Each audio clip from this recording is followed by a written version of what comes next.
নতুন সিজন শুরু হওয়ার আগে আগে ট্রান্সফার মার্কেটে যেই নাটকই চলতেছে না কেন কোনো অংশে এন্টারটেইনিং তো এটাও কম না। কিন্তু এর মাঝখানে আমি যদি আমার টপ 5 সাইনিং সোফার এই সিজনে চিন্তা করতে যাই, আমি তাহলে 5 নম্বরে রাখতেছি নান আদার দেন কারিম আদিয়ামিকে। ভাই ডর্টমুন্ড থেকে 22 মিলিয়নে এই প্লেয়ারকে তুলে নিয়ে আসছে বার্সেলোনা, আর হান্সি ফ্লিক পেয়ে গেছে এমন একটা ইয়াং অ্যাথলেটিক রানার যে কিনা তার সিস্টেমে 100 ফিট করে, এমন একটা প্লেয়ার যে কিনা রাইট উইং পজিশনে খেলার পাশাপাশি তাকে যদি সেকেন্ড স্ট্রাইকার বা ফলস নাইন খেলায় দাও সে সেই জায়গায়ও খেলে ফেলবে। এই প্লেয়ার প্রেস করতে জানে, জানে অপোনেন্টের বক্সে কিভাবে বল উইন করতে হয়, এর পাশাপাশি ফুলব্যাকদেরকে কিভাবে 1v1 এ বিট করতে হয়। কিনা স্টার্ট করুক আর বেঞ্চ থেকে আসুক, বার্সার জন্য it's gonna be profitable anyway. 4 number পজিশনে আমার যে সাইনিংটা থাকতেছে Christos Tzolis from club Brugge to Arsenal. ভাই বেলজিয়ান প্রো লিগে এই প্লেয়ার গত সিজনে 40টা গোল ইনভলভমেন্ট রাখছে লেফট হ্যান্ড সাইডে অ্যাটাক করে। এর পাশাপাশি 24 বছর বয়সী এই প্লেয়ার এখন আরো বেশি প্রস্তুত বড় লেভেলের ফুটবলে অনেক কিছু ডেলিভার করার জন্য।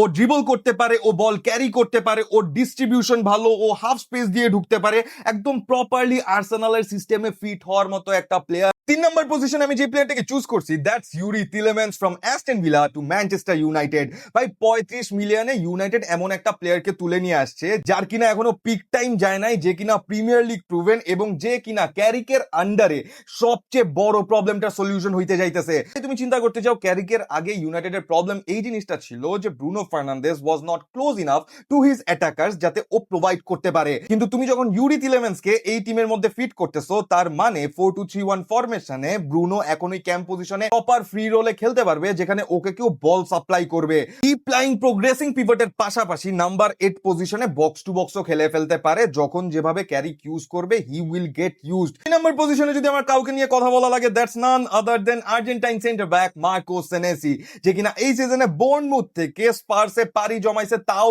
ফ্রিতে। ভাই স্পার্সে একটা লেফট ফুটেড সেন্টার ব্যাক আসছে ফ্রিতে, যেখানে কুদি রোমেরো চলে গেছে, যার ডিস্ট্রিবিউশন ভালো, যে কিনা বল ক্যারি করতে পারে, যে কিনা দেজারবির আন্ডারে তো আরো ভালো মতো ফিট হয়ে যাবে। দেজারবির ফুটবলে তারা ওয়েলকাম করে যে অপোনেন্ট তাদেরকে প্রেস করবে এবং তারা অপোনেন্টের মাঝখান দিয়ে পাস করে বের হবে। সেইটা চিন্তা করলে দিস ইজ আ কি পয়েন্ট ফর মার্কো সেনেসি এই স্পার্স টিমে ফিট হওয়ার। আর আমার 1 নাম্বার পজিশনে যদি কোনো প্লেয়ার নিয়ে কথা বলতে হয় ভাই that's none other than Bernardo Silva to Real Madrid. ভাই প্রথমত এরকম একটা ভেটারেন প্লেয়ার আমরা পাইছি ফ্রিতে, যেখানে আমাদের একটা ডিপ লাইং প্লেমেকার দরকার ছিল।